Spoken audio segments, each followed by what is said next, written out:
Hi all. మేము grand parents home channel నుంచి మాట్లాడుతున్నాను. మా వారికి 1995లో శ్రమభూషణ్ అవార్డు వచ్చింది.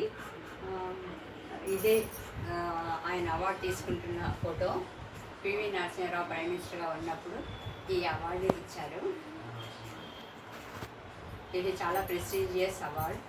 అది కూడా తీస్తుంది సర్టిఫికెట్.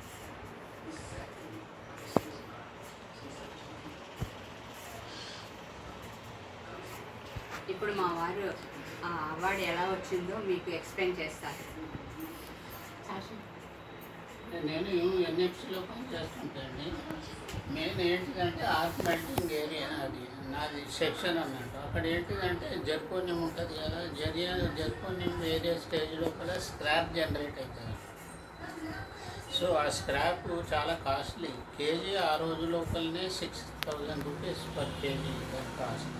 సో దీన్ని ఏం చేసామంటే ఆ స్క్రాప్నంతా మేము ఈ ప్లాజ్మా మెల్టింగ్ ద్వారా ఒక ఎలక్ట్రోడ్ మెల్ట్ చేసి దాన్ని 200-300 డయా లోపల ఇంగోట్స్ చేసేవాళ్ళం.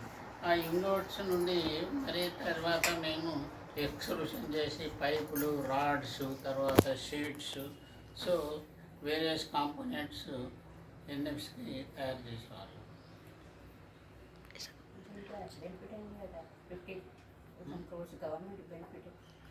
సో ఇది ఏంటిదంటే ఈ స్క్రాప్